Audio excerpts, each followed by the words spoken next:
हाय दोस्तों, welcome to back my channel. मैं ये कहानी का भाग 10वां लेकर आई हूँ। तो हम बिना देरी की स्टोरी स्टार्ट करती है। Baby, correct on your words. वो तेरी नहीं, मेरी प्रिंसेस है। वैसे भी शादी तो हो ही चुकी है, अब उसके जिस्म को भी हासिल मैं कर ही लूँगा। यतीश अपना फ़ोन साइड में फेंक देता है और राह के सर को सहलाते हुए कुछ सोचकर तिरछा मुस्कुरा देता है। अगली सुबह आहन का फार्म हाउस कुकी कसमसा कर आंखें खोलती है तो वो खुद को बेड पर अकेली पाती है। कुकी बेड के दूसरे साइड देखती है जहाँ पर आहन इस वक्त नहीं था। कुकी समझ जाती है कि आहन सुबह ही उठकर चला गया है, जैसे वो हमेशा से करता आया है। कुकी एक गहरी सांस लेती है और अपने बिखरे हुए सारे बालों को समेटकर जोड़ा बना लेती है और अपने घुटनों को दोनों हाथों से पकड़कर एकटक सामने की तरफ टुकुर टुकुर देखने लगती है। आज उसकी पूरी ज़िंदगी पूरी तरह से बदलने वाली थी। ज़िंदगी के जिस मोड़ पे वो आकर खड़ी थी, वहाँ से वापस जाना शायद उसके लिए नामुमकिन था। कुकी की नज़र फिर अपने क्लीवेज पर जाती है, जहाँ पर इस वक्त वाइट मार्क्स था जो रेड से अब तक पर्पल पड़ चुके थे। लेकिन सिर्फ यही निशान नहीं था जो अभी रेड था। कुकी धीरे से उन निशान को अपने हाथों से छूती है और वहाँ से वॉशरूम चली जाती है। थोड़ी देर बाद कुकी एक हल्के गुलाबी कलर की सिंपल सी फुल लेंथ सूट पहनकर अपने बालों को एक टॉवेल से पोंछते हुए वॉशरूम से बाहर आती है और एक बड़े से मिरर के सामने खड़ी हो जाती है। कुकी हमेशा की तरह ड्रायर खोलकर एक सिंदूर का डिब्बा निकालती है और बस थोड़ा सा सिंदूर अपनी मांग पर लगाती है, जिसे वो हमेशा छुपा कर लगाती थी। तभी उसकी नज़र नाइट स्टैंड पर जाती है, जहाँ पर कुछ पेपर्स का पन्ना फड़फड़ा रहा था। कुकी जाकर उस पेपर्स को उठाकर देखने लगती है। उसके चेहरे पर एक कशिश भरी मुस्कान तैर जाती है, क्योंकि ये डाइवर्स पेपर ही था। उस पेपर के पास एक छोटा सा पिंक नोट था। कुकी उसे उठाकर देखती है, जिस पर लिखा था, मैंने साइन कर लिया है, अब तुम भी कर लेना। और हाँ, तुम्हें जो चाहिए वो ड्रॉअर के तीसरे लेयर में है। कुकी वो पेपर साइड में रखकर ड्रॉअर ऊपर करती है, जहाँ पर इस वक्त एक नोटों की गड्डी रखी हुए थी। कुकी डाइवर्स पेपर देखती है, जिस पर आहन का सिग्नेचर पहले से ही मौजूद था। कुकी वो पेपर और पैसे को अपने बैग में डालती है और जाकर मिरर के सामने खड़ी हो जाती है। कुकी बिना किसी इमोशन के अपने दुपट्टे के कोने पकड़कर अपने माथे पर लगे सिंदूर को साफ करने लगती है। उसकी आंखों से एक कतरा आंसू लुढ़क आता है, जिसे वो जल्दी से साफ कर लेती है। कुकी अपने बालों का जूड़ा बना लेती है और बिना कोई मेकअप किए अपना बैग उठाकर वहाँ से हॉल में चली जाती है। कुकी को हॉल में देखकर वो सर्वेंट बोली, मैडम गुड मॉर्निंग, आपके लिए ब्रेकफास्ट लगा दूँ? आहन बाबा ऑर्डर देकर गए हैं कि आप नाश्ता करके ही ऑफिस जाए। कुकी धीमी आवाज़ में बोली, नो इट्स ओके, हम बाहर कहीं नाश्ता कर लेंगे। कुकी उस सर्वेंट की बात सुने बिना ही वहाँ से चली जाती है। कुकी बाहर आकर टैक्सी लेकर ऑफिस चली जाती है। यतीश का रूम रहा वॉशरूम से अपने गीले बालों को एक टॉवल से पोंछते हुए रूम में आती है और टॉवल साइड में रखकर एक बड़े से मिरर के सामने खड़ी हो जाती है।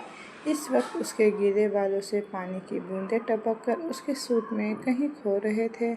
थोड़ा सा गर्म पानी में नहाने की वजह से वो बहुत ज़्यादा फ्रेश लग रही थी।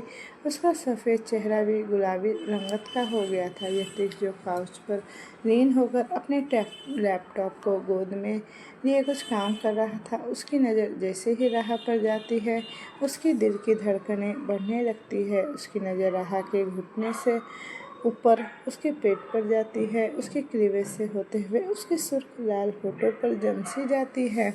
राह जैसे ही मिरर से यतीश की तपिश भरी नज़रों को खुद पर महसूस करती है, तो वो सकपका जाती है। राहा पीछे मुड़कर थोड़ी तेज आवाज़ में बोली, ये कैसे देख रहे हैं आप हमें? यतीश ना चाहते हुए भी राहा की तरफ खींचा चला जाता है। वो लैपटॉप को साइड में रखकर राहा के पास जाता है और उसे पीछे से बाहों में भर लेता है। राहा की सांसें तेज हो जाती है और वो अपनी आंखें बंद कर लेती है। यतीश राहा के बाल पर अपना मुंह छुपाते हुए कहा, प्रिंसेस और कितना तड़पाओगी? जल्दी से 18 साल की क्यों नहीं हो जाती ताकि मैं तुझे पूरी तरह से अपना बना सकूं? राहा सकपकाते हुए यतीश की तरफ देखने लगती है। यतीश राहा के सुराहीदार गर्दन पर अपना होठ रगड़ते हुए कहा, अगर तुम इतनी छोटी न होती तो मैं तुम्हें पूरा का पूरा ही खा जाता। आज यतीश की हर एक शब्द राहा की धड़कनें तेज करने के लिए ही काफ़ी थी। राहा डरते हुए यतीश से खुद को छुड़ाने की कोशिश करने लगती है। यतीश राहा के दोनों हाथ को आगे जकड़ लेता है और उसके कंधे पर किस करके कहा, डोंट वरी प्रिंसेस, जब तक तुम 18 साल की नहीं हो जाती तब तक मैं कुछ नहीं करूँगा तुम्हारे साथ। यतीश के किस करने की वजह से राहा की धड़कनें तेज हो जाती है और वो आंखें बंद कर देती है। तभी आदित्य बिना लगाम के घोड़े की तरह यतीश के रूम में टपक पड़ता है और आवाज़ लगाते हुए कहा, ओ भाभी जी। लेकिन जैसे ही उनकी नज़र उन दोनों पर जाती है वो मुंह फाड़े उन दोनों को देखने लगता है। राहा भी हैरानी से आदित्य की तरफ देखने लगती है और जैसे ही यतीश से दूर होने वाली थी, यतीश ऐसे ही उसे जकड़ कर खड़ा था। ज़्यादा मुंह फाड़ने की कोई ज़रूरत नहीं है, अब बेशर्मों की तरह आगे भी देखने का इरादा है क्या? राहा कभी यतीश को देखती तो कभी आदित्य को। शर्म से उसका गाल अब गुलाबी होने लगा था। आदित्य जल्दी से मुझे पीछे मुड़कर कहा, नहीं भाई, यू कंटिन्यू, मैं भी चाचा बनने के लिए बहुत एक्साइटेड हूँ।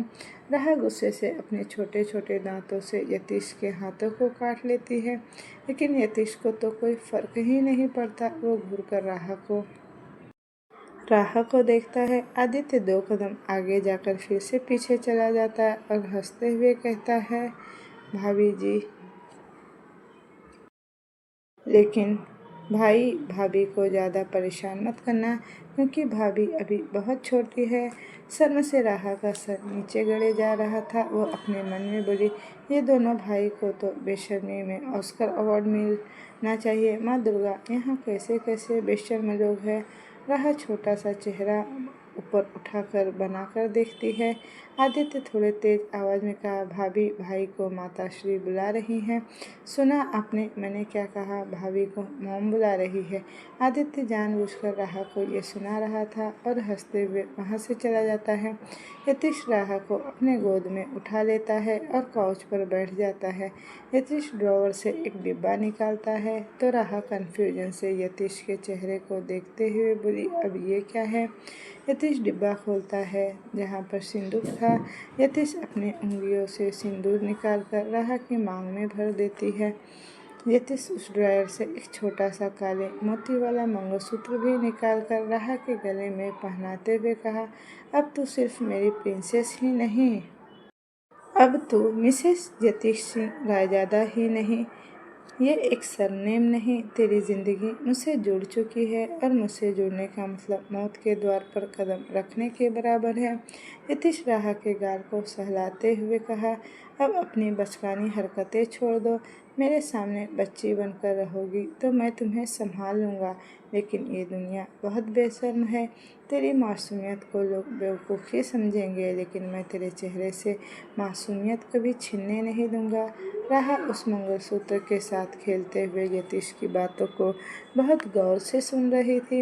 यतीश फिर से बोला, इस वक्त इतने में ही एडजस्ट कर लो। जब तक तुम 18 साल की नहीं हो जाती तब तक हमें हमारी शादी सीक्रेट रखना होगा। तब तक थोड़े से मैच्योर बन जाओ तुम्हें 18 होने के बाद मैं हमारी शादी को पब्लिकली अनाउंस करूँगा। राहा पलकें झुकाकर उस मंगलसूत्र के साथ खेलते हुए हमें गर्दन हिला देती है। यतीश राहा के चब्बी चिक्स को एक हाथ में पकड़कर ऊपर करता है और उसके चेहरे को देखने लगता है। यतीश अपनी आंखों से कुछ इशारा करता है जिसे समझकर राहा की आंखें अब बड़ी बड़ी हो जाती है और वो नाव में सर हिलाने लगती है। यतीश तिरछा मुस्कुराते हुए अपने होठ पर 2 बार उंगली टैप करके कहा, आई वॉन्ट इट, मुझे चाहिए। राहा नाव में सर हिलाकर पीछे होने लगती है। यतीश भी ना में सर हिलाते हुए उसके बाल पर अपना हाथ उलझाकर राहा के चेहरे को अपने बेहद नज़दीक ले जाता है। राहा जोर से अपनी आंखें मीच लेती है। यतीश राहा के सॉफ्ट होठ पर उंगली फिराते हुए कहा, आई वॉन्ट इट बैडली। उन दोनों के होठ मिलने के लिए सिर्फ 1 सेंटीमीटर का गैप था कि राहा अपनी आंख बंद करके बोली, नहीं नहीं, हमें नहीं करना। वो इतना ही बोली थी कि उसके लब हिलने की वजह से उन दोनों के होठ आपस में टकरा जाते हैं। राह सर से पैर तक सिहर उठती है। यतीश तिरछा मुस्कुराते हुए उसके होठ पर अपना होठ रख कर उसे गहराई से किस करने लगता है। तभी उसे कुछ गिला गिला सा महसूस होने लगता है। यतीश राह से दूर होकर देखता है कि राह के आंखों से तो आंसू आ रहे थे। राह गुस्से से यतीश का कॉलर पकड़कर कहा, आपकी हिम्मत कैसे हुई हमें किस करने की, वो भी हमारे होठों पर। राह फिर सुबकते हुए बोली, आपको पता है हम कितना सोच रखे थे कि हमारी पहली किस के बारे में। जब भी मूवी पर हम किसिंग सीन आते हम अपनी आंखें बंद कर लेते ताकि हमारी पहली किस खराब ना हो जाए। हम इससे पहले हमारी किस देखना चाहते थे, लेकिन आप गंदे इंसान। राह इतना कहकर अब फुट फुट कर रोने लगी। यतीश राह के गर्दन को पीछे से पकड़ कहा, यही प्रॉब्लम है ना तुम्हें कि तुम्हें अपनी पहली किस एंजॉय करना है। So let's try it again. राह की आंखें ये सुनकर बड़ी हो जाती है। राह कुछ बोल पाती उससे पहले ही यतीश राह के लिप को लॉक कर देता है और उसके रसीले नरम होठों को अपने होठ के बीच लेकर ऐसे चूमने लगा जैसे कोई भौरा किसी फूल के रस को पी रहा हो। राह भी आंखें बंद करके यतीश के होठ को धीरे धीरे चूमने लगती है। राह के रिस्पॉन्स महसूस करते ही यतीश और पैशनेट होकर किस करने लगता है। राह के होठ को चूमते हुए यतीश उसे मखमली सोफे पर लिटा देता है और खुद उसके ऊपर आकर पैशनेटली के साथ उसे किस करने लगता है और राह को खुद नहीं पता चला कि कब उसका हाथ यतीश के सिर के बालों में उलझ गया। वो उसके बालों में हाथ फिराने लगी। करीब 20 मिनट बाद यतीश राह के होठों को रिहा करके उसके ऊपर से उठकर सोफे पर बैठ जाता है और राह शर्माते हुए सर उठाकर यतीश के बगल में बैठ जाती है। यतीश राह का चेहरा ऊपर करके टेढ़ा मुस्कुराते हुए कहा, सो प्रिंसेस, आई नीड फीडबैक। अब बताओ कैसी रही तुम्हारी पहली किस की एक्सपीरियंस। शर्म से राह के गाल गुलाब की तरह लाल थे। वो पलकें झुका लेती है। यतीश उसके चेहरे के नज़दीक जाकर कहा, एक बार और एक्सपीरियंस करना चाहोगी। राह यतीश का हाथ झटक देती है और शर्माते हुए दौड़कर वहाँ से चली जाती है। अंशुल अंपायर कुकी का सर झुकाकर अपने डेस्क पर बैठी हुई थी। तभी आहान 12th फ्लोर पर आता है, जिसे देखकर सारे स्टाफ बारी बारी से खड़े होकर उसे गुड मॉर्निंग विश करने लगते हैं। आहान किसी को कोई जवाब दिए बगैर इमोशनलेस चेहरे के साथ सिर्फ अपना सर हाँ में हिला देता है और अपने केबिन में चला जाता है। कुकी बस अपनी सुर्ख आंखों से आहान को केबिन के अंदर जाते हुए देख रही थी। ना वो खड़ी होती है और ना ही वो मॉर्निंग विश करती है। तभी आहान के पीछे पीछे चेरी भी उस फ्लोर पर आती है, जिसे देखकर सारे स्टाफ खड़े होकर उसे विश करने लगते हैं, क्योंकि ऑफिस में ये सबको पता था कि चेरी आहान की गर्लफ्रेंड है। कुकी उसे देखकर नज़रें फेर लेती है। थोड़ी देर बाद कुकी आहान का शेड्यूल रेडी करके अपना बैग उठाती है और केबिन के सामने जाकर खड़ी हो जाती है और बिना नॉक किए ही केबिन के अंदर चली जाती है। केबिन में चेरी आहान के गोद में बैठी थी और वो दोनों किसी बात पर खिलखिलाकर हंस रहे थे। लेकिन चेरी की नज़र जैसे ही कुकी पर पड़ती है वो गुस्से से मुट्ठी भींच लेती है। चेरी दांत पीसते हुए बोली, मिस सेक्रेटरी, क्या तुम्हें अंदर आने की इतनी भी तमीज़ नहीं है कि क्या तुम्हें इतना भी पता नहीं है कि अपने बॉस के केबिन में आने से पहले डोर नॉक किया जाता है। कुकी एक नज़र चेरी को देखकर अपनी नज़रें फेर लेती है आहान तो एकटक कुकी को ही देख रहा था। कुकी अपने हेयर कॉम्ब किए बिना ही सारे बालों को समेटकर जोड़ा बना लिया था, जिसे उसके बालों की कुछ लटे जोड़े से निकलकर उसके चेहरे को छू रहे थे। तभी आहान की नज़र कुकी के मांग पर जाती है, जहाँ पर आज सिंदूर नहीं था। आहान जानता था कि कुकी सबसे छुपाकर उसके नाम का सिंदूर अपनी मांग में सजाती थी, लेकिन आज उसकी सुनी मांग देखकर आहान के दिल में एक टीस सी चुभने लगी। कुकी जाकर आहान के सामने खड़े हो जाती है और बिना कोई इमोशन के साथ वो पेपर उसके सामने रखते हुए बोली, गुड मॉर्निंग सर, ये आपका आज का शेड्यूल है। आहान कुकी के चेहरे को देखते हुए बस इतना कहा, कुकी सर झुकाकर धीमी आवाज़ में बोली, सर मुझे आपसे 2 मिनट अकेले में बातें करनी है। चेरी गुस्से से हर एक चबाते हुए बोली, मिस सेक्रेटरी, तुम्हारी जानकारी के लिए बता दूं कि यहाँ कोई दूसरा नहीं है। मेरे होने वाले पति के साथ तुम्हें जो भी बातें करनी है वो मेरे सामने ही करो। कुकी सर झुकाकर हाँ में गर्दन हिला देती है, लेकिन आहान चेरी के गाल पर हाथ रखकर सॉफ्ट टोन में कहा, चेरी बेबी, बस 2 मिनट के लिए बाहर चली जाओ। चेरी घूरकर आहान को देखती है तो आहान उसे आंखें दिखाकर बाहर जाने का इशारा करता है। चेरी गुस्से से कुकी को देखते हुए वहाँ से पैर पटकते हुए चली जाती है। कुकी बैग से डाइवर्स पेपर निकालती है और आहान के सामने बैठकर साइन करने लगती है। आहान कुकी को एक नज़र देखकर हेड चेयर से खड़ा होता है और कुकी के पास आकर उसे कमर से पकड़कर उठाकर काउंटर टेबल पर बिठाता है तो कुकी धीमी आवाज़ में बोली, सर। आहान कुकी के होठों पर ये बोलते ही होठ रख देता है और दोनों की आंखें बंद हो जाती है। थोड़ी देर बाद कुकी के होठों को किस करने के बाद आहान उसे छोड़ देता है। कुकी हाँफते हुए टेबल से नीचे आ जाती है। Sir, diverse paper. कुकी पलकें झुकाकर बोली, साइन इट। आहान बिना किसी इमोशन के कहा।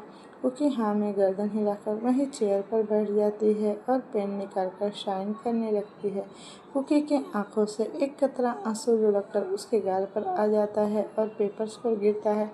कुकी जल्दी से आंसू साफ कर लेती है और कांपते हाथों से डाइवर्स पेपर पर साइन कर लेती है। एक पल के लिए आहान की आंखें भी बंद हो जाती है। कुकी पेपर साइन करने के बाद उसे टेबल पर रखती है और अपने गले में जो मंगलसूत्र छुपा कर पहनी हुई थी उसे उतारने लगती है। कुकी के आंखों से बार बार आंसू निकल रहे थे और उसके चेहरे को भिगो रहे थे और कुकी उसे बार बार साफ कर रही थी। कुकी मंगलसूत्र उतारकर डाइवर्स पेपर पर वो अपना मंगलसूत्र रख देती है और जैसे ही पलटने वाली थी वही तपाक से उस मंगलसूत्र को उठा लेता है। चेरी उस मंगलसूत्र को हाथ में लिए जहरी स्माइल करते हुए, कहा था ना, इस पर इतना ज़्यादा गुरूर मत करो। एक दिन ये तुम्हारे गुरूर को मैं तुमसे छीनूंगी। जो अपना नहीं होता उस पर गुरूर कैसा। कुकी तिरछा मुस्कुराते हुए बोली, चेरी मैम, ये लाइन आप पर सूट नहीं करता। छीनी हुई चीज़ों पर गुरूर नहीं करते। समझ लीजिए मैंने अपने पति को आपको भीख में दे दिया। चेरी गुस्से से एक झन्नाटेदार छप्पड़ कुकी के गाल पर जड़ देती है और दांत पीसते हुए बोली, अपनी जुबान पर लगाम दो। कुकी अपने गाल पर हाथ रखकर एक तरफ झुक गई थी और आहान का चेहरा डार्क हो चुका था। कुकी बैग से एक लेटर निकालकर टेबल पर रखती है और रूंधे गले से बोली, सर, ये मेरा रेजिग्नेशन लेटर है। मैं इस जॉब से रिज़ाइन कर रही हूँ। आहान हैरानी से कुकी के चेहरे को देखने लगता है, जिस पर चेरी के हाथों के 5 उंगलियों के निशान थे। आहान कुकी के नज़दीक जाकर दांत पीसते हुए कहा, शादी का कॉन्ट्रैक्ट खत्म हुआ है, जॉब का नहीं। डाइवोर्स हो गया, इसलिए तुम जॉब से रिज़ाइन कर रही हो ना। कुकी 2 कदम पीछे हटते हुए बोली, डाइवोर्स के लिए मैं जॉब से रिज़ाइन नहीं कर रही हूँ। मैं इसलिए रिज़ाइन कर रही हूँ कि अब मैं आपका शक्ल तक नहीं देखना चाहती। और रही बात जॉब के कॉन्ट्रैक्ट की, तो आप चाहे तो बेशक आप मुझे जेल भी भेज सकते हैं। क्योंकि वहाँ से जाने लगती है तो आहान पीछे से कुकी का हाथ पकड़कर हर एक शब्द पर जोर देते हुए कहा, तुम ऐसा नहीं कर सकती। कुकी अपना हाथ छुड़ाकर रूंधे गले से बोली, आहान सर, दोबारा मुझे छूने की कोशिश मत करना। कुकी डोर तक जाकर पीछे मुड़ती है और अपनी भीगी पलकों से एक नज़र आहान को देखती है और फिर चेरी को, जिसके चेहरे पर जंग जीतने वाली मुस्कुराहट थी। कुकी आंसू पोंछकर केबिन से बाहर चली जाती है और ऑफिस से निकलकर कैब लेकर वहाँ से चली जाती है। इधर चेरी रोते हुए बोली, आहान, आप उस लड़की की वजह से अपने प्यार को तकलीफ पहुंचा रहे हैं। क्योंकि आहान इस वक्त गुस्से से चेरी के हाथ को पीछे करके मरोड़ रखा था, जिस हाथ से वो कुकी को थप्पड़ मारी थी। चेरी फिर रोते हुए बोली, आहान छोड़िए, मुझे दर्द हो रहा है। आहान गुस्से से चेरी को धक्का देकर केबिन से बाहर चला जाता है। उसके जाने के बाद चेरी के चेहरे पर एक डेविल स्माइल आ जाती है। इधर कुकी आंख बंद करके अपने बैग को सीने से लगाकर कैब में बैठी थी। उसकी आंखों के कोने बह रहे थे। कैब में एक स्लो म्यूजिक चल रहा था। फिर अगर मुझे तू कभी ना मिले, हम सफ़र मेरा तू बने ना बने, फासलों से तेरा प्यार होगा न कम, तू ना होगा कभी अब जुदा, मैंने तेरा नाम दिल रख दिया, मैंने तेरा नाम दिल रख दिया। तभी वो कैब आकर एक हॉस्पिटल के सामने रुकती है। कुकी कैब से निकलकर हॉस्पिटल के अंदर चली जाती है और एक वार्ड में घुस जाती है। इस वक्त उस वार्ड में करीब 10 से 11 साल का एक लड़का बेड पर बैठकर फ्रूट्स खा रहा था। वो हॉस्पिटल गाउन पहन रखा था। कुकी दौड़ते हुए जाकर बेड पर बैठ जाती है और उस बच्चे को अपने गले से लगा लेती है। वो बच्चा अपने चेहरे पर एक प्यारी सी स्माइल लिए कहा, इतनी प्यारी झप्पी आज मंकी पर इतना प्यार क्यों आ रहा है। वो बच्चा प्यार से अपने छोटे छोटे हाथों से कुकी का सर सहलाने लगता है। कुकी की आंखों से आंसू लुढ़ककर उसकी नाक पर आ जाते हैं। दीदू, क्या हुआ, परेशान हो? किसी ने आपको परेशान किया है क्या? वो लड़का प्यार से पूछा तो कुकी उसके गर्दन पर अपना चेहरा झुकाकर नामे गर्दन हिला देती है। तो किसी ने कुछ कहा है? किसी ने आपको डांटा? वो बच्चा फिर से बोला। कुकी फिर से नामे गर्दन हिला देती है। शायद उसे पता नहीं है आप मंकी मैन की दीदू हो। आफ्टर ऑल मैं आपका हीरो हूँ ना। बस मैं एक बार ठीक हो जाऊँ, उसके बाद आपको मैं सबसे प्रोटेक्ट करके रखूँगा, वो लड़का चहकते हुए कहा। कुकी एकदम से फफक कर रो पड़ी और जल्दी से आंसू पोंछ लेती है। कुकी मुस्कुराते हुए उस लड़के के चेहरे को देखकर बोली, तो मेरा मंकी मैन, आज तेरी तबीयत कैसी है? कुकी एक सेकंड में उसके पूरे चेहरे को चूम लेती है। वो लड़का खिलखिलाकर हंसते हुए कहा, आई एम फर्स्ट क्लास दीदू, जब तक आप है तो मुझे भला क्या ही हो सकता। कुकी मुस्कुराते हुए अपने बैग से एक पैकेट निकाल कर बोली, मंकी, तुझे पता है आज मैं तेरे लिए ढेर सारी तितलियाँ लेकर आई हूँ।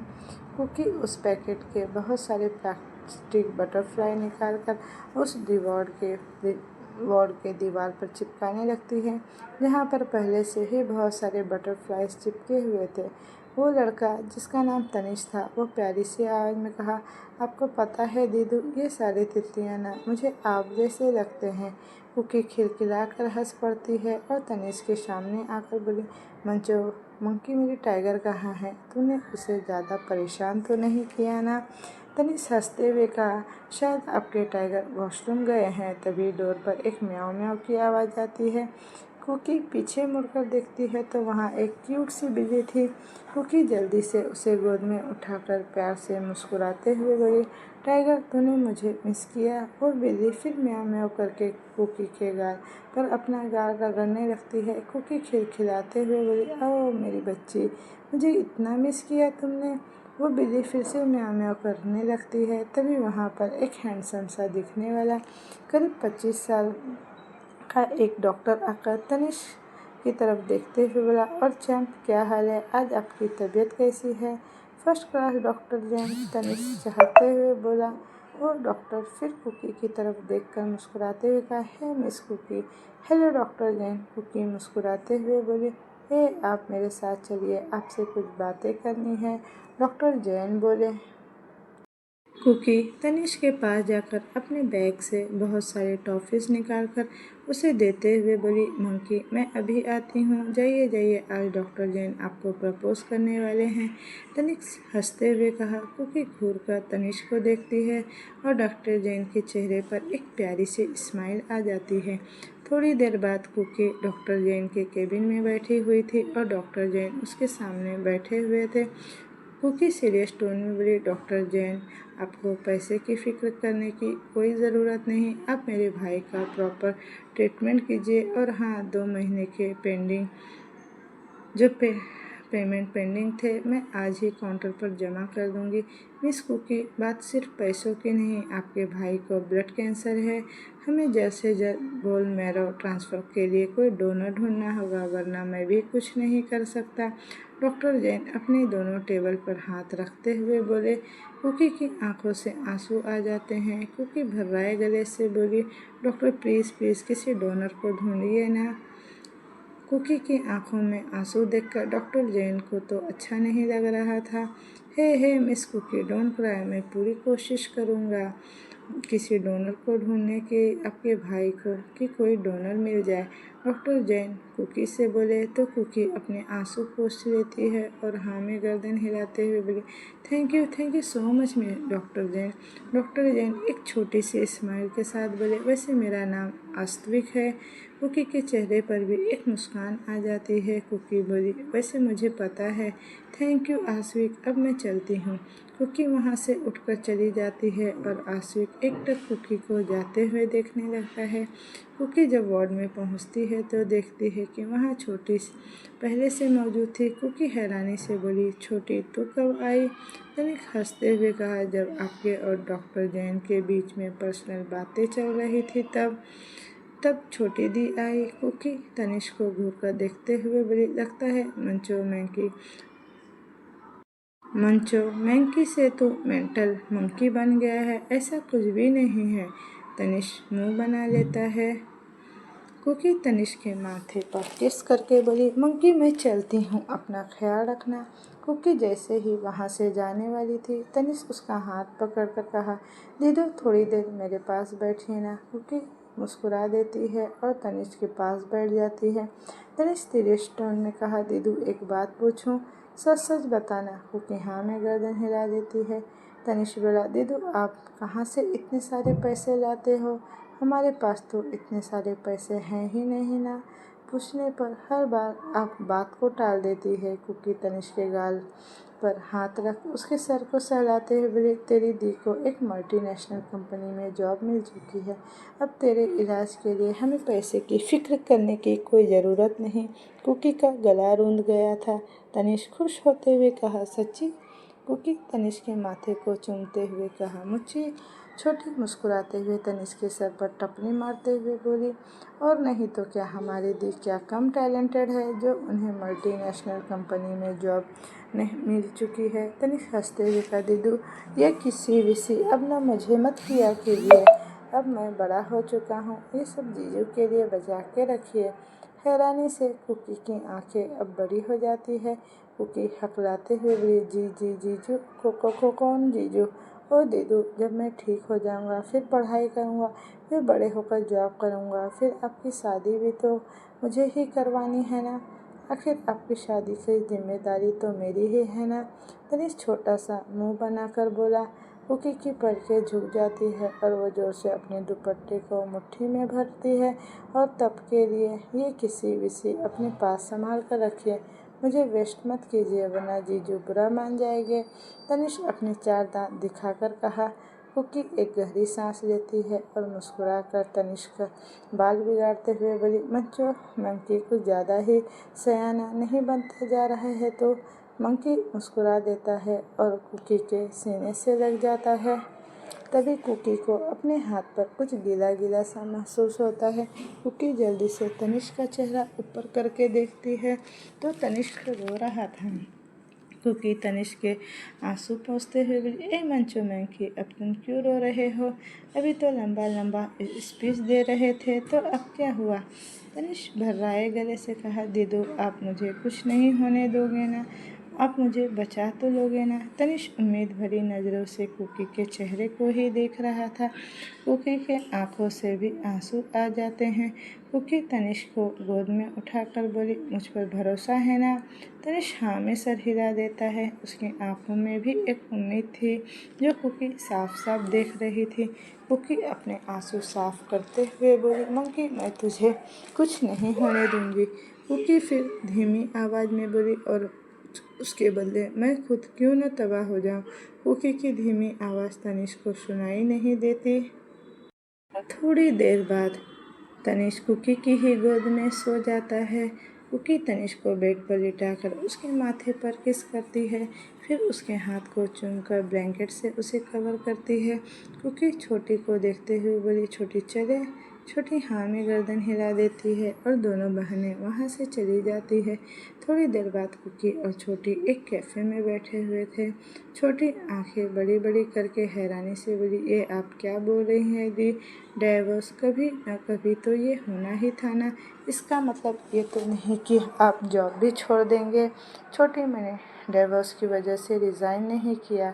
चेरी और आहान सर एक दूसरे से बहुत प्यार करते हैं। मैं उन दोनों के बीच में आ गई थी और चेरी मुझे लेकर बहुत इनसिक्योरिटी फील करती है। ऐसी हालात में मैं और आहान सर एक साथ कैसे काम कर सकते हैं? कुकी धीमी आवाज़ में बोली। छोटी कुकी के हाथ के ऊपर अपना एक हाथ रखकर बोली, दी, क्या आप जीजू से प्यार करने लगे हो? कुकी आंखें बड़ी करके छोटी को देखती है और सर झुकाकर ना में गर्दन हिला देती है और एक गहरी सांस लेते हुए बोली, दी, अब आगे आप क्या करना चाहती हैं? कुकी चेयर पर सर टिकाकर एक टक ऊपर की तरफ देखते हुए बोली, मुझे किसी और को ढूंढना होगा जो मुझे मुँह मांगी कीमत दे सके। छोटी का चेहरा काला पड़ चुका था। वो दांत पीसते हुए बोली, what the hell are you talking दी? Are you out of mind? Your आप समझ भी रहे हो कि आप क्या बोल रहे हो?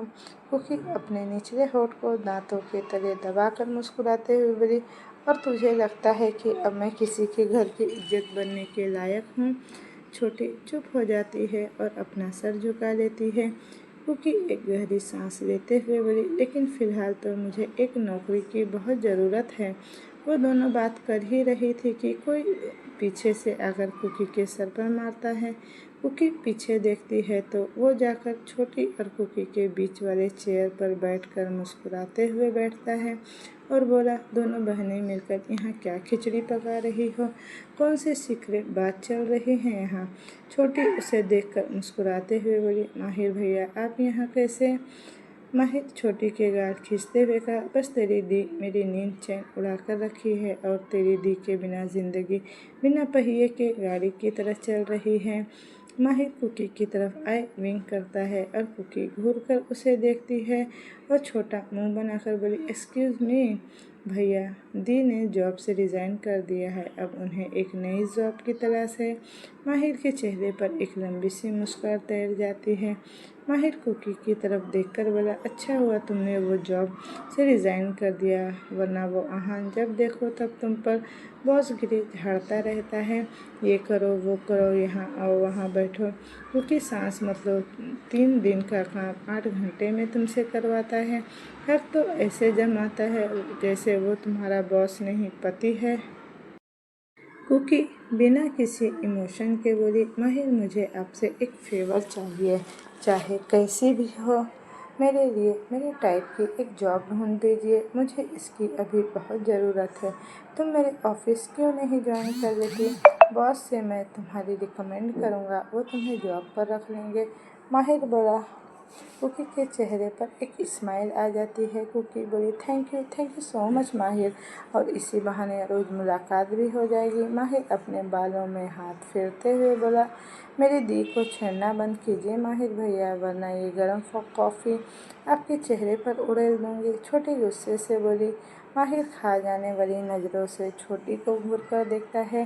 क्योंकि आज रात रेडी रहना, हम आज रात मेरे बॉस की डॉटर की एंगेजमेंट पार्टी है, उन्होंने मुझे इनवाइट किया है। मैं आज रात तुम्हें बॉस से इंट्रोड्यूस करवा दूंगा। माहिर सीरियस टोन में कहा, तो कुकी मुस्कुराते हुए हाँ में गर्दन हिलाते हुए बोली, ठीक है। ये बोलकर माहिर खड़ा होकर कुकी के गाल खींचते हुए कहा, आज रात ठीक 8 बजे रेडी रहना मेरी चांदनी, मैं तुम्हारे अपार्टमेंट पर तुम्हें पिक करने आ जाऊंगा। माहिर फ्लर्टिंग अंदाज में बोला और वहाँ से चला गया। छोटी नाव में गर्दन हिलाते हुए बोले, ये माहिर भैया कभी नहीं सुधर सकते। रायजादा पैलेस डाइनिंग हॉल में एक बड़े से डाइनिंग टेबल के चारों तरफ इस वक्त सब बैठे हुए थे। हेड चेयर पर दादाजी बैठे थे, उनके बगल में दादी तीनों और आदि अगल बगल में बैठकर खाना खा रहे थे। नज़रों से एक दूसरे को घूर रहे थे। राहा उन दोनों के सामने बैठी थी और मुस्कुराते हुए उन्हें ही देख रही थी। स्वामिनी जी सर्वेंट के साथ मिलकर नाश्ता सर्व कर रही थी। राहा बीच बीच में अपनी नज़रें उठाकर ऊपर स्टेयर पर देख रही थी, जहाँ पर इस वक्त यतीश अपने कान पर ईयरबड्स लगा के इधर से उधर घूमते हुए किसी से बातें कर रहा था। राहा की नज़र जब यतीश की नज़रों से टकरा रही थी, यतीश उसे देखकर मुस्कुरा देता था, जिसे देखकर राहा झेंप जाती। राहा इस बार नज़र उठाकर यतीश की तरफ देखती है और इस बार यतीश तिरछा मुस्कुराते हुए राहा को देखकर आइविंग करता है और राहा शर्म से और झेंप जाती है। राहा को बार बार आज सुबह उन दोनों के बीच हुए वो किस याद आ रही थी, जिसे याद करके ही उसका गाल शर्म से लाल हो गया और ऊपर से यतीश की वो हरकतें, जिसे याद करके राहा वहाँ पर बैठे बैठे शर्मा रही थी। आदित्य जो कब से राहा को ही नोटिस कर रहा था, वो समझ जाता है कि उसकी छोटी सी भाभी क्यों इतना शर्मा रही है। फिर उसकी नज़र यतीश पर जाती है। आदित्य मुस्कुराते हुए टेबल बजा बजा कर गाने लगा, लबों को लबों पे सजाओ, क्या हो तुम मुझे अब बताओ, लबों को लबों पे सजाओ। आदित्य टेबल बजा बजा कर गा रहा था। राहा आंखें बड़ी बड़ी करके आदित्य को देखने लगती है। राहा शर्म से नज़र भी नहीं उठा पा रही थी। वो जानती थी आदि अब उसकी टांग खिंचाई कर रहा है। तिहु आदित्य को घूरते हुए बोली, ए बिलोटा, आज तुझे इतने गाने क्यों गा रहे हो? चुप हो जा, तू बहुत बेसुरा गा रहा है, वरना तेरे गाने सुन सुनकर मेरे कान से खून निकलने लगेगा। दादाजी के खाना हजम नहीं होगा और भाभी के सामने तेरी इंसल्ट हो जाएगी। आदित्य राहा की तरफ देखते हुए बोला, ए भाभी, मेरे गाने सुनकर आपको क्यों शर्म आ रही है? ये आपके गाल क्यों लाल हो रहे हैं? हाँ भाभी, सच में पूरी कश्मीर शेफ की तरह लाल हो चुका है। तिहु बड़ी बड़ी आंखें करके बोली। राहा आंसू से अपने गाल को छूते हुए बोली, सच्ची में? आदित्य हंसते हुए कहा, हाँ हाँ भाभी, सच्ची में, और होठ भी सूजा हुआ है। राहा डाइनिंग टेबल के नीचे से गुस्से से आदित्य के पैर पर अपना पैर मारती है। आदित्य चिल्लाते हुए झट से अपना पैर पकड़कर चारों तरफ देखने लगता है। बेचारी राहा मुस्कुराते हुए सबकी तरफ देख रही थी, जैसे कुछ हुआ ही न हो। तिहु सवालिया नज़रों से आदि को देखते हुए बोली, क्या हुआ बिलोटा, चिल्लाया क्यों? स्वामिनी जी नाश्ता सर्व करते हुए बोली, पड़ा होगा भाभी से लात, और क्या? तिहु ठहाका मारकर हंसने लगती है। आदित्य एक नज़र स्वामिनी जी की तरफ देखता है और सर झुका लेता है, लेकिन आदि बेचारा आदत का मारा कहाँ वो सुधरने वालों में से था। आदित्य फिर से गुनगुनाते हुए कहा, लबों को लबों पे सजाओ। बेचारी राहा के गले से तो अब खाना ही नहीं उतर रहा था। स्वामिनी जी थोड़े गुस्से से तेज आवाज़ में बोली, यहाँ बैठकर खाना खाना है तो चुपचाप खाओ, जिसे ऐसे शोर शराबा मचाना है वो बेझिझक यहाँ से जा सकता है। स्वामिनी जी आदि से नज़रें फेर कर बोल रही थी। आदि गुस्से से खाने की प्लेट दूर झटक कर खड़ा हो जाता है और स्वामिनी जी की तरफ देखकर कहा, माना कि आप हमसे बात नहीं करती, लेकिन ऐसी बातें तो सुनाया मत कीजिए। अगर मेरे यहाँ बैठकर खाने से इतनी प्रॉब्लम है तो बुलाती ही क्यों हैं यहाँ खाने के लिए? आदित्य गुस्से से समतमाते हुए वहाँ से चला जाता है। राहा टुकुर टुकुर उन दोनों को ही देख रही थी। उसे तो समझ ही नहीं आ रहा था कि आखिर उनके बीच हो क्या रहा है। तभी मेन डोर से किसी के आने की आहट होती है।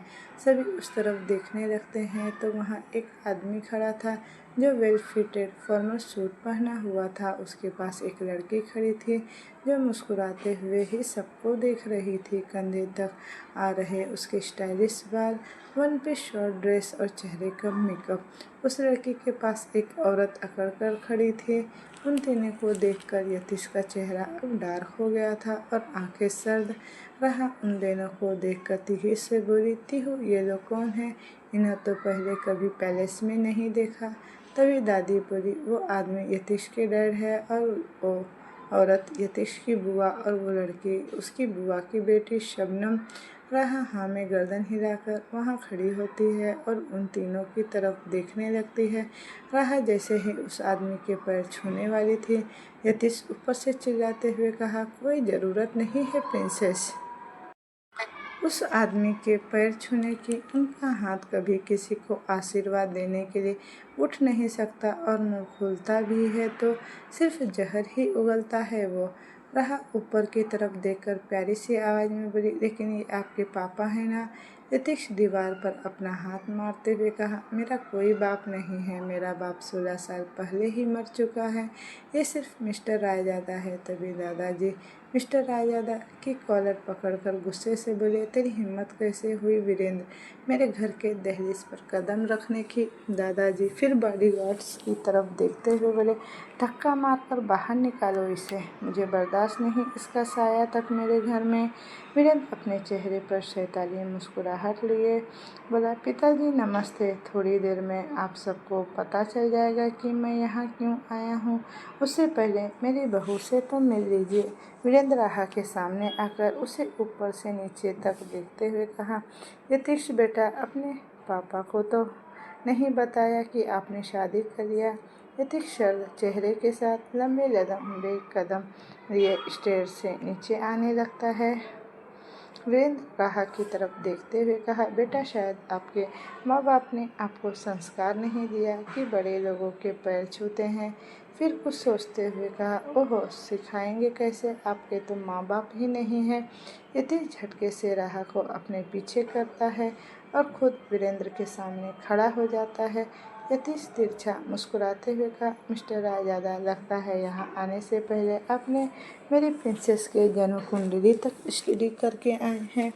वीरेंद्र यतीश के पीछे खड़े हुए राहा की तरफ देखते हुए कहा, ओह, तो यही है आपके प्रिंसेस। सुना है कि सिर्फ 17 साल की है, 18 की भी नहीं हुई और आपने इससे शादी भी कर लिया। कहीं चाइल्ड मैरिज के जुर्म में पुलिस आपको अरेस्ट ना कर ले।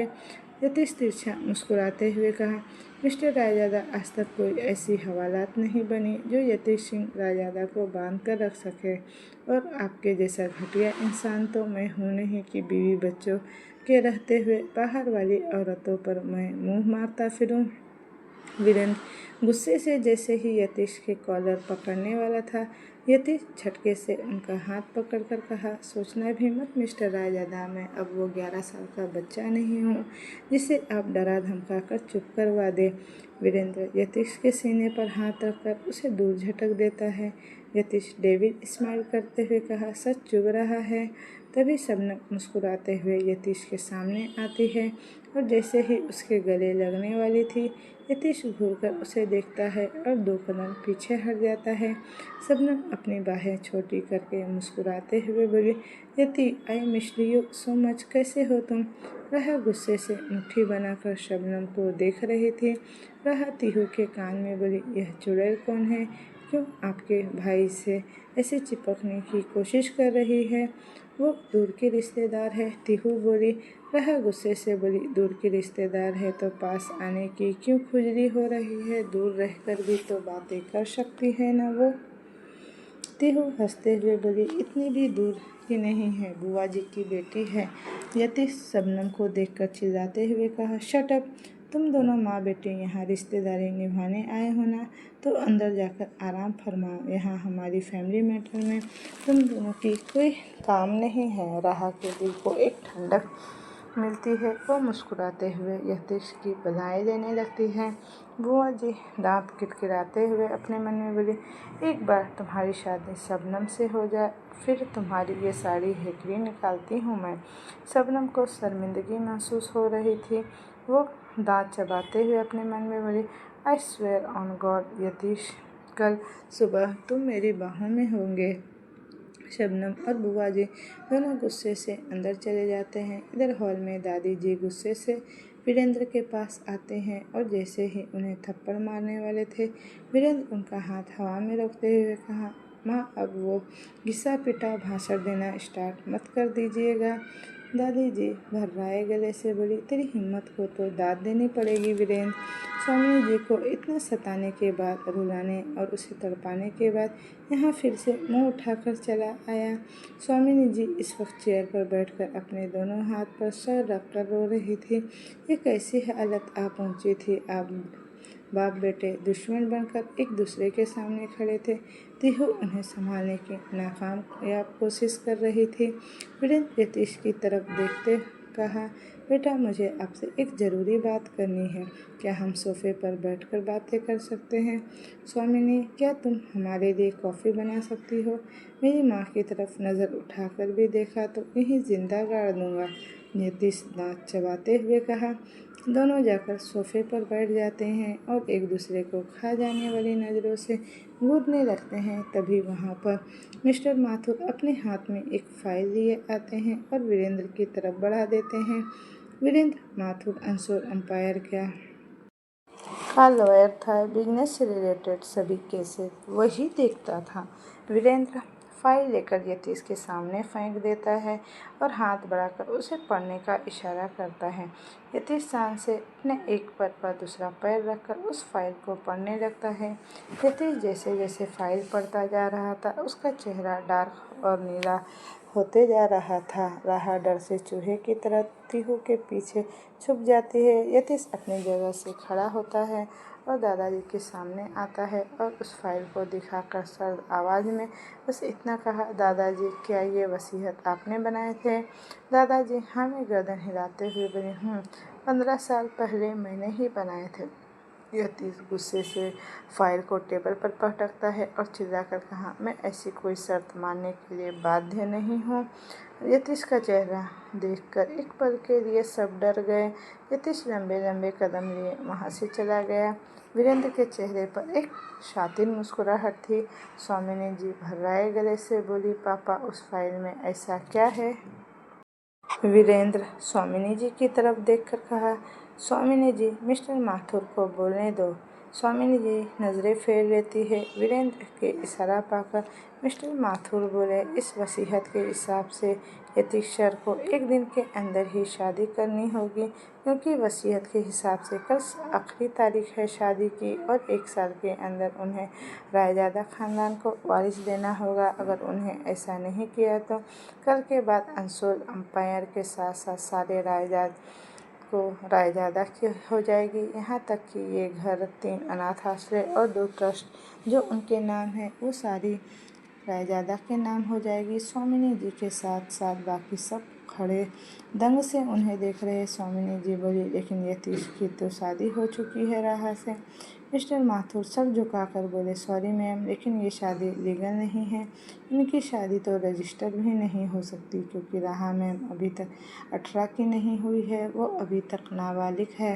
राहा अपनी आँखें चौड़ी करके सबको देख रही थी, मानो उसकी बाहर आंखें ही बाहर आ जाएगी। स्वामिनी जी रूंधे गले से बोली, पापा जी आपने ऐसी वसीयत ही क्यों बनाई?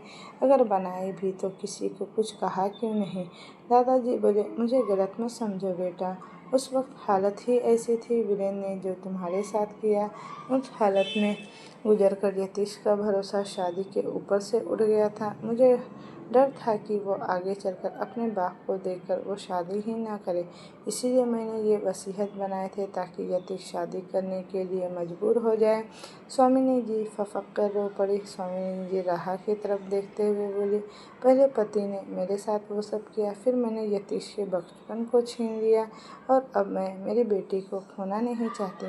राहा की भी आंखों से आंसू आ गए। इधर रूम में मॉम, आपको लगता है कि यतीश अपनी बीवी को छोड़कर मुझसे शादी करेगा? वो तो मुझे नज़र उठाकर देखता भी नहीं। शबनम गुस्से से अपनी माँ से बोल रही थी। बुआ जी जहरीली मुस्कान लिए बोली, ये करोड़ों की प्रॉपर्टी मैं ऐसे हाथ से नहीं जाने दूंगी। तू टेंशन ना ले, बस एक बार भाभी जी को शीशे में उतार लूँ, वो यतीश खुद आएगा तुझसे शादी करने। शबनम झल्लाते हुए बोली, मॉम आप सिर्फ लंबे लंबे भाषण देती रहिए, करती तो कुछ नहीं और करते भी हो तो सक्सेस कहाँ होते हैं।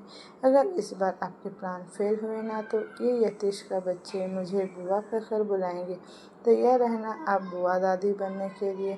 बुआ जी हंसते हुए बोली, मेरी लाडू तू इतना टेंशन मत लियो, बस तुम देखती जाओ, इस बार शतरंज की ऐसी चाल बिछाई है कि दोनों तरफ से प्यादे मेरे इशारों पर ही नाचेंगे। शबनम झल्लाकर जैसे ही वहाँ से जाने वाली थी, बुआ जी पीछे से उसका हाथ पकड़कर बोली, यतीश को हमेशा के लिए अपना बनाना चाहती हो? शबनम हैरानी से अपनी मॉम की तरफ देखने लगती है। जवाब दे, क्या तू यतीश को हमेशा के लिए अपना बनाना चाहती है? बुआ जी फिर से बोली। शबनम हाँ में गर्दन हिलाते हुए बोली, लेकिन कैसे? वो मुझे अपने नज़दीक तक आने नहीं देता। लड़का जवान है और बीवी छोटी, उसकी भी कुछ ज़रूरतें होगी, जवानी को एंजॉय करने की हसरतें होगी, तुझे उसकी ज़रूरत बननी होगी। बुआ जी कुटिल स्माइल के साथ बोली। शबनम घबराते हुए बोली, कैसे? बुआ जी अपने बैग से कुछ गोली निकालकर शबनम के हाथ में थमा देती है। बुआ जी सीरियस टोन में बोली, इस वक्त यतीश अपने ऑफिस पहुंच गया होगा, लेकिन लौटते वक्त उसे अपना बनाकर ही लौटना। यतीश के पास सिर्फ एक दिन है और शादी करने के लिए। इस गोली की वजह से आज अगर वो तेरा फ़ायदा उठाएगा तो कल हम उसका फ़ायदा उठाएंगे। शबनम हैरानी से अपनी माँ की शैतानी दिमाग को समझने की कोशिश कर रही थी। शबनम बोली, मॉम ये तो ड्रग्स है, ये आपको कहाँ से मिले? बुआ जी टेढ़ा मुस्कुराते हुए बोली, उसे ये ड्रग्स हाई डोज में देना आगे तो खुद ही समझदार है। शबनम चहककर अपनी माँ के गले लगते हुए बोली, थैंक यू मॉम, मैं यतीश से बहुत प्यार करती हूँ और आज मैं उसे अपना बनाकर ही रहूँगी और मुझे नहीं लगता कि यतीश और उसकी बीवी के बीच कुछ हुआ ही होगा। बुआ जी बस तिरछा मुस्कुरा देती है। शबनम शर्माते हुए बोली, ओके ठीक है मॉम, मैं यतीश के ऑफिस जा रही हूँ। बुआ जी बोले, उसे अपना बनाकर ही पैलेस वापस लौटना। शबनम शर्माते हुए हाँ में गर्दन हिला देती है और वहाँ से चली जाती है। बुआ जी कुटिल स्माइल करते हुए बोली, इसे कहते हैं एक गोली में 3 निशाना। शबनम, कल तुझे तेरा प्यार, मुझे प्रॉपर्टी और भैया को उनका बदला सब एक साथ मिल जाएंगे।